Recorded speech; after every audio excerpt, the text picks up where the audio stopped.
Bienvenue si vous nous rejoignez sur le Salon des entrepreneurs de Lyon. Tous les intervenants se relaient sur notre plateau. Avec nous, l'un d'entre eux, Alain Asquin, référent entrepreneuriat de l'Université de Lyon, également directeur du Pépite de Lyon. Bonjour. Bonjour. Merci beaucoup de venir nous voir. Alors, journée chargée, pas mal d'interventions pour l'Université de Lyon. On va faire un point déjà sur le Pépite de Lyon, donc le pôle étudiant pour l'innovation, le transfert et l'entrepreneuriat, donc lancé l'an dernier par le ministre de l'Enseignement supérieur. Pépite rassemble donc des écoles de commerce, d'ingénieurs, des universités de la région. Mais administrativement, Pépite est rattaché à l'Université de Lyon et soutenu par la Fondation pour l'Université de Lyon. Alors, qu'est-ce que vous faites tout simplement dans ce projet? Quel rôle à l'Université de Lyon?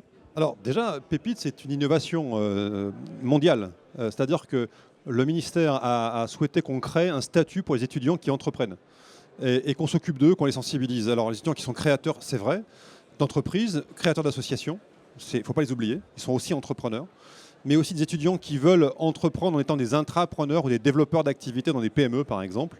Donc la conscience est que ces étudiants veulent du mouvement, veulent de la dynamique, veulent de la créativité, de l'innovation, et que peut-être il fallait leur donner un complément par rapport à leur formation traditionnelle.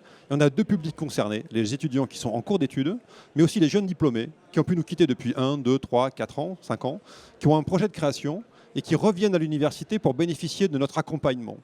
Et un Pépite, alors, à Lyon, Saint-Étienne s'appelle Bilis, B-E-E-L-Y-S, et vous pouvez trouver toutes les informations sur bilis.org.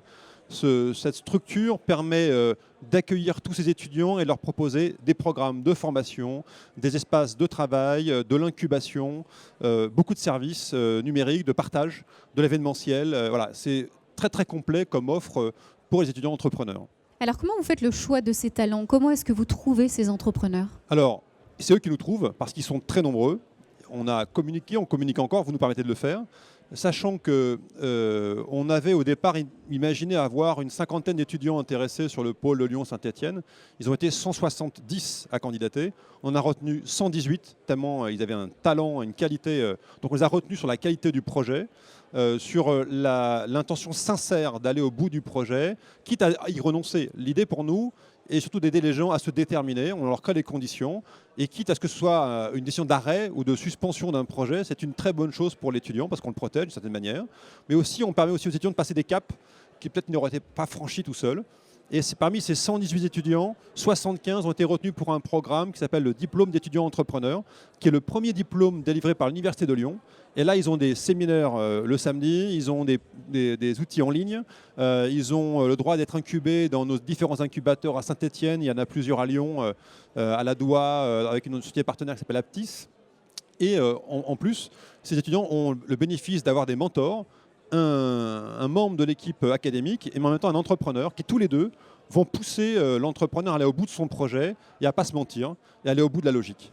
Alors, est-ce que ça veut dire que les étudiants vont un peu quitter leurs écoles et venir vous voir directement ou pas? Ah non, parce que on sait, voilà, à Lyon comme ailleurs, l'entrepreneuriat aujourd'hui est complètement inséré dans les études supérieures. Oui. On le voit beaucoup. Mais par exemple, je prends le cas de l'EM Lyon.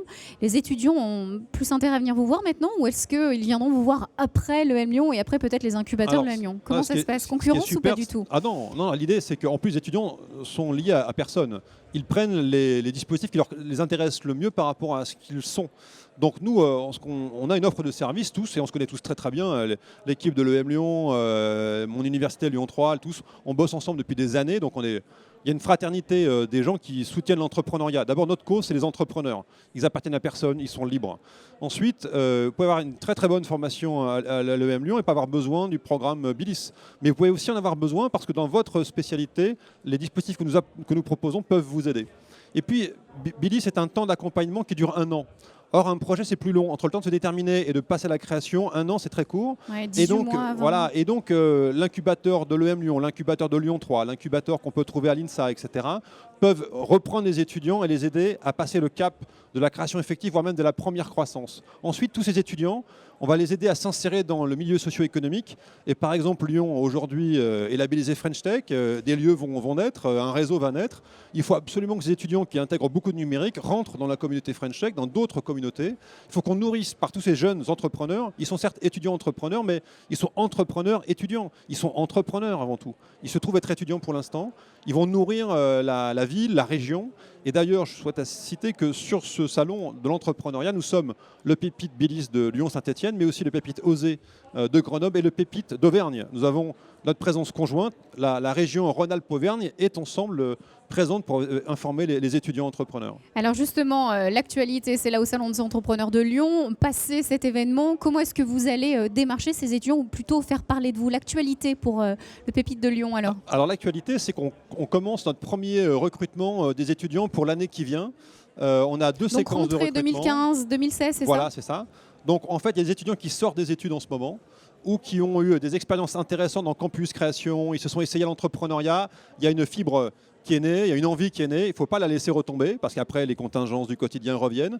On leur dit écoutez, allez sur le site beelys.org, beelys.org, téléchargez un dossier de candidature, candidatez, et puis vous avez jusqu'au 22 juin pour candidater, on va faire une session de recrutement début juillet. Il y a ceux qui vont arriver à l'université ou dans les écoles, éventuellement d'autres régions, à la rentrée en septembre. Eux, ils auront une session en octobre. Et donc, on va les recruter dans une session d'octobre. Mais l'actualité maintenant, c'est d'aller sur le site, de s'inscrire et de candidater pour être retenu. Je dirais les premiers qui seront là, on sera ravis de les servir et déjà de commencer à les accompagner, leur expliquer tout le dispositif. Merci beaucoup Alain Asquin. Le message est lancé. Donc, je le rappelle, vous étiez référent entrepreneuriat donc, à l'Université de Lyon et surtout directeur du Pépite de Lyon. Longue vie au Pépite. Merci. Merci beaucoup.